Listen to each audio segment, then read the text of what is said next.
이 시간 이제 말씀을 증거할 텐데요. 오늘 함께 읽었던 말씀은 요한복음 5장 1절로 9절까지의 말씀이었습니다. 그럼 먼저 인사를 하기를 원하는데요. 제가 사랑부에서 우리 친구들과 매 예배 때마다 하는 인사가 있습니다. 먼저 손을 V로 만들어 주시겠습니까? 오른손을 V로 만드시고 앞뒤 좌우로 인사하겠습니다. 샬롬 샬롬. 네, 이스라엘에서는 가장 친한 사람들끼리는 샬롬을 2번 말하면서 인사한다고 하죠. 자, 우리 또 이렇게 인사하시면 좋겠습니다. 천국에는 장애가 없습니다.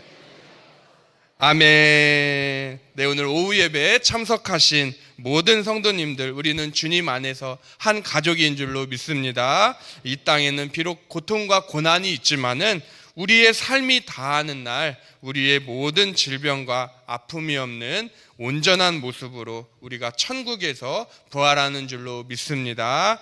아멘. 성도님들 혹시 영화 좋아하십니까? 이 영화를 아십니까? 1989년도에 개봉한 레인맨이라고 하는 영화인데요.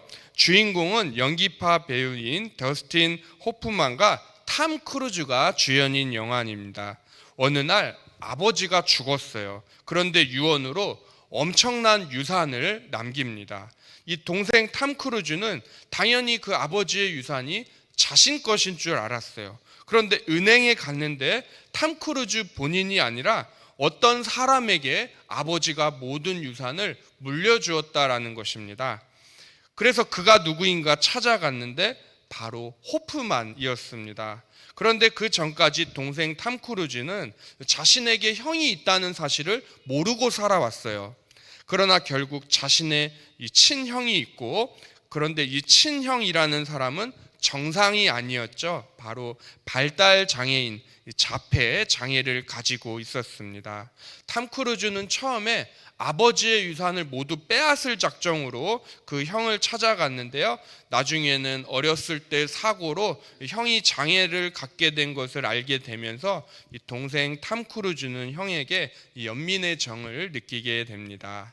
설교 서두를 제가 영화 이야기로 시작해서 조금 불편하신 분이 계실 줄로 아는데요.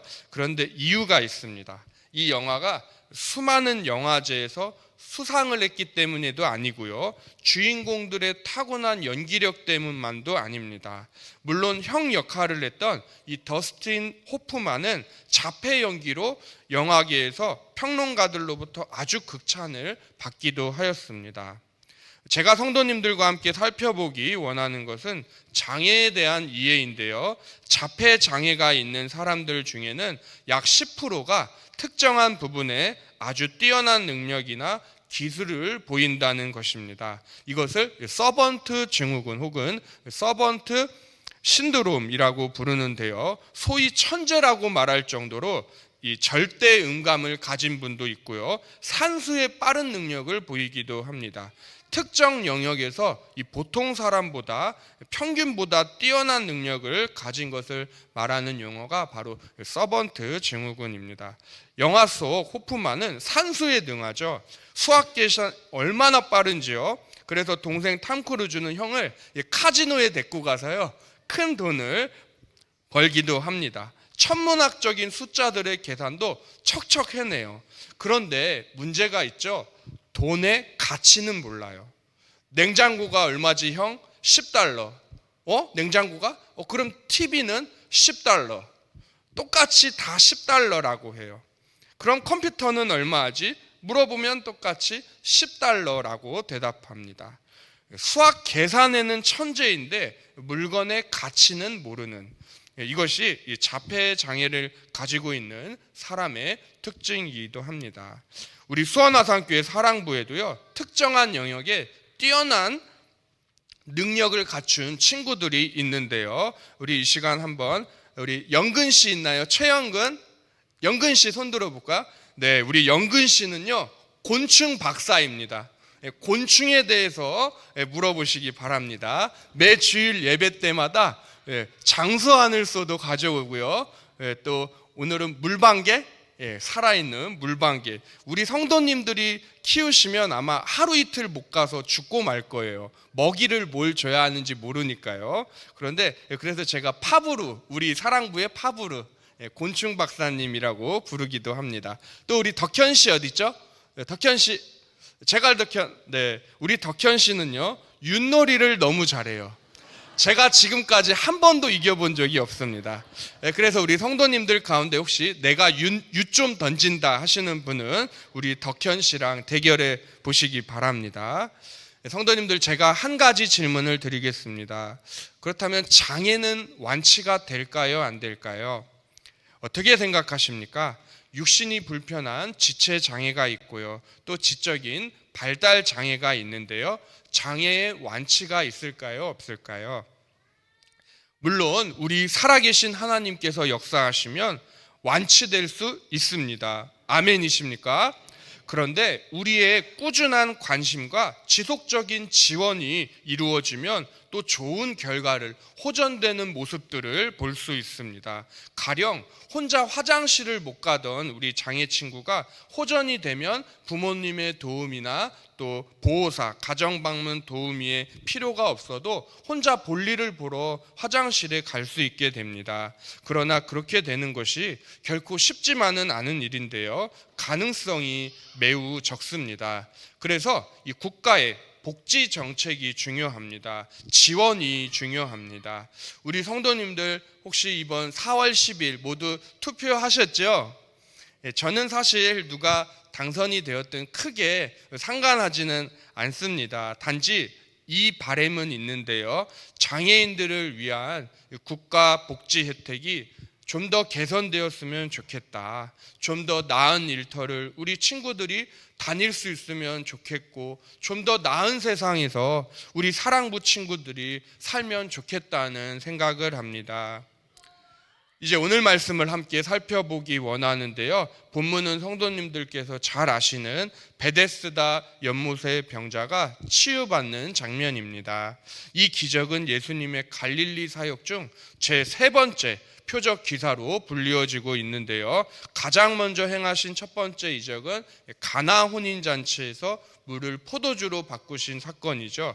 두 번째 이적은 본문 앞 4장에 왕의 신하를 고치는 장면이 있습니다. 그리고 세 번째 이적 사건이 바로 오늘 본문에 38년 된 베데스다 병자를 치유하신 사건입니다. 오늘 본문은 1절에서 유대인의 명절이 되어 예수님께서 예루살렘에 오셨다고 말씀합니다. 정확히 그런데 어떠한 명절인지는 기록하고 있지 않아요. 유월절인지 초막절인지 77절인지 불임절인지 어떠한 명절인지는 알려주고 있지 않습니다. 그런데 이것은 의도적인 것 같습니다. 절기보다 더 중요한 것이 있다는 것입니다. 바로 우리 주님이 바라보시는 한 영혼입니다. 그 영혼이 어디 있습니까? 예루살렘에 있는 양문 곁 히브리 말로 베데스다란 연못에 지금 있습니다.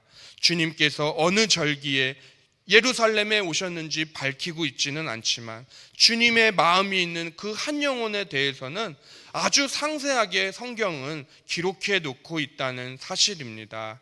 그것이 유대인들의 절기보다도 더 중요하다라는 것입니다. 오늘 본문 후의 내용을 아시겠지만요, 이 주님이 이 병자를 고쳐주신 날은 또 안식일이었죠. 종교 지도자들은 예수님을 비난합니다. 안식일에 병자를 고쳐주었다고 말입니다. 또 일을 했다고 말합니다. 저와 우리 성도님들은 어떠합니까? 혹시 내 주변에 신음하고 있는 한 영혼에게 관심을 더 쏟고 계십니까? 아니면 그것과 상관없이 다른 것에 더 내 마음을 빼앗기고 계시지는 않으십니까? 우리 앞에 정자시장만 나가셔도요, 얼마나 많은 발달 장애인들이 길거리를 다니고 있는지 모릅니다. 우리가 조금만 더 관심을 가지고 보면 비장애인과 장애인을 구분하실 수가 있습니다. 지금 예루살렘에 있는 양문, 곧 양들을 파는 문인데요. 예루살렘에는 많은 문들이 있었죠. 베드로와 요한은 성전 미문이라고 불리우는 곳에 안진뱅이를 일으킨 사건도 있고요. 이렇게 예루살렘에는 문들이 참 많이 있었습니다. 그런데 양문이라는 곳에 베데스다라고 하는 연못이 있었는데요. 베데스다는 히브리 말로 그 뜻이 은혜의 집, 자비의 집이라는 뜻을 가지고 있습니다. 저는 성남에서 줄곧 자랐는데요. 수원에 온 지는 우리 수원아산교회 온 지 이제 약 3년째여서 3년째 살고 있습니다. 성남 복정동이라는 곳에 또 저의 모교회도 있는데요. 복정동이 예전에는 논밭이었는데 지금은 땅값이 아주 올랐어요. 그런데 그 복정동이 이 서울과 경계에 있습니다. 한정거장만 가면요, 성남시가 아니라 서울시 송파구로 들어갑니다. 그래서 이제 장지동, 문정동이 바로 옆에 있고요. 좀만 더 가면 가락시장이 나옵니다. 그런데 또 왼쪽으로 꺾으면 세곡동이 나오거든요. 그 세곡동 예전에 은혜의 집이라고 하는 이 발달 장애인, 지적 장애인들이 모여 살고 있던 비닐하우스로 된 복지회관이 있었습니다. 저희 모교회에서도 매달 봉사를 가곤 했는데요. 그런데 그곳이 불이 나버렸어요. 다행히 인명피해는 한 명도 없고 지금은 좋은 건물로 이전한 것으로 알고 있습니다. 은혜의 집, 베데스다 하면 그래서 보통 복지센터에서 많이 이름을 따서 쓰는 것 같아요. 베데스다 요양원, 베데스다 복지센터. 어쨌든 이곳에 행각 5이 있었고 그러는데요. 이것은 행각은 곧 기둥을 의미합니다. 큰 기둥이 5개가 있었는데 잠시 사진을 보여드리겠습니다. 이스라엘에서 실제로 이 베데스다 연못이 발굴이 되었는데요. 현재의 모습입니다. 예전 연못의 물은 모두 말라버렸고요. 지금은 그 형태만 남아 있습니다. 중간중간에 기둥이 있던 흔적들도 보이고요. 이곳에 병자들이 모여 있었습니다. 오늘 베데스다에 모인 사람들은 모두 발달 장애가 아니라 몸이 불편한 지체 장애를 가지고 있던 사람들이 대부분이었습니다. 왜 모였냐 하면 이곳에 사람들의 입에서 입으로 전해지는 전설이 있었기 때문인데요. 그 전설이 무엇입니까? 오늘 본문 함께 읽으셨던 요한복음 5장 3절 4절을 우리 이어서 다시 한번 읽어보시겠습니다. 시작. 그 안에 많은 병자, 다리 저는 사람, 혈기 많은 사람들이 누워 물의 움직임을 기다리니 이는 천사가 가끔 못에 내려와 물을 움직이게 하는데 움직인 후에 먼저 들어가는 자는 어떤 병에 걸렸든지 낫게 됨 이러라. 아멘. 자, 보십시오. 많은 병자가 있습니다. 앞을 못 보는 시각장애인이 있고요. 다리를 저는 절름발이 장애인, 혈기 많은 사람, 이것은 곧 중풍병자를 가리킵니다. 이러한 몸이 불편한 이 다양한 사람들이 베데스다 연못에 모여 있었습니다. 왜 그렇습니까? 개역개정 성경엔 친절하게 이 베데스다의 전설에 대해서 실어주고 있는데요. 천사가 이 연못에 가끔 내려와요. 어떤 이유에서인지는 모르겠는데 바람에 의해서인지 뭐 지진에 의해서인지 종종 이 연못 물이 그런데 바다 파도가 치는 것처럼 물이 꿀렁일 때가 있는 거예요. 그런데 그 타이밍에 가장 먼저 들어간 사람은 어떤 병을 앓고 있든지 낫는다는 신화가 있었습니다. 그런데 왜 하필 연못일까요? 이스라엘에서 발굴된 사진을 보아도 큰 연못은 아니었죠, 베데스다가. 그리고 왜 물일까요? 이스라엘 사람들은 구약 성경을 신봉하는 사람들입니다. 구약 성경에 그런데 보면 종종 이 물을 통한 이적 기사들이 등장을 합니다. 모세를 통해 마라의 쓴물을 단물로 하나님이 바꾸셨고요. 그래서 치료하시는 여호와 하나님, 여호와 라파를 그들이 고백하죠. 또 아람의 전쟁 영군 나아만 장군이 엘리사의 말을 듣고 들어간 곳은 바로 요단강이었습니다. 그곳에 7번 몸을 담그니 어린아이의 피부처럼 깨끗이 나병이 나았죠. 그래서 이렇게 이스라엘 사람들 인식 속에는 하나님께서 기적을 행하실 때 사용하는 도구가 여럿 있는데 그중 한 가지가 이 물이다라고 하는 인식이 있다고 합니다. 지금 베데스다에 38회 된 병자가 있습니다. 뒤에 그의 고백을 보면 아시겠지만 이 사람은 혼자서는 움직일 수가 없는 사람입니다. 사지가 불편합니다. 그의 병이 선천적인 것인지 후천적인 것인지도 성경은 말씀하고 있지 않습니다. 단지 병이 38회라는 것으로 보아 이 사람의 나이는 최소 38살 이상, 오늘날로 치면 이 병자는 최소 87년생 이상입니다. 그런데 주님께서 베데스다의 수많은 병자 중에서 이 38회 된 병자에게 말을 거세요. 물론 우리 주님은 이 사람의 병이 오래되었다는 것까지도 알고 계셨습니다. 주님이 그에게 하신 첫 마디는 네가 낫고자 하느냐였습니다. 성도님들 생각해 보십시오. 베데스다 연못에 수많은 병자들이 모여 있습니다. 이 사람도 그중 한 사람입니다. 무슨 목적을 가지고 어떤 목적으로 이 연못에 왔을까요? 당연히 천사가 물을 움직일 때 들어가면 낫는다고 하니까 자신도 그때 들어가서 병이 낫기를 바라서 이 연못에 있는 것이 아니겠습니까? 얼마나 간절했으면 이 베데스다 연못까지 왔을까요? 그런데 이 베데스다 연못이요, 더 이상 은혜의 집이 아니었습니다. 은혜와 자비는 사라지고요, 경쟁만 남은 연못이 되어버리고 말았습니다. 다른 사람을 내가 밀고 짓밟고 올라가야 내가 병이 고침을 받는 그러한 경쟁의 베데스다의 모습, 이것이 베데스다의 두 번째 얼굴의 모습입니다. 첫 번째 얼굴은요, 병고침의 역사가 있는 은혜의 장소, 하나님의 자비가 있는 장소.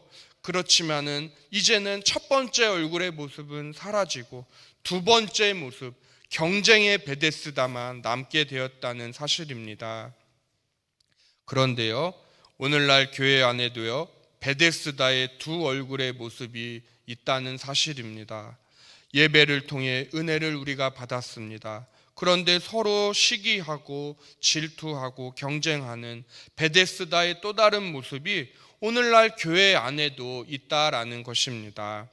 혹시 오늘날 이 시대 베데스다 연못이 실제로 존재한다면 우리 사랑부 학부모님들도 마찬가지고요, 우리 성도님들도 뭔 짓을 못 하시겠습니까? 내 자녀를 위해서라면 다 하실 거예요. 내 부모님의 건강을 위해서, 질병의 치료를 위해서라면 무언들 못하겠습니까?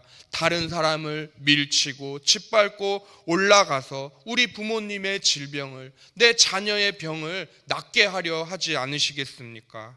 그래서 베데스다 두 번째 얼굴의 모습은 우리 안에도 있다라는 것입니다. 우리 성도님들 혹시 아세요? 사랑부 친구들의 가정이 얼마나 간절한지 혹시 아십니까? 우리 성도님들은 장애를 가진 부모님의 마음을 아시나요?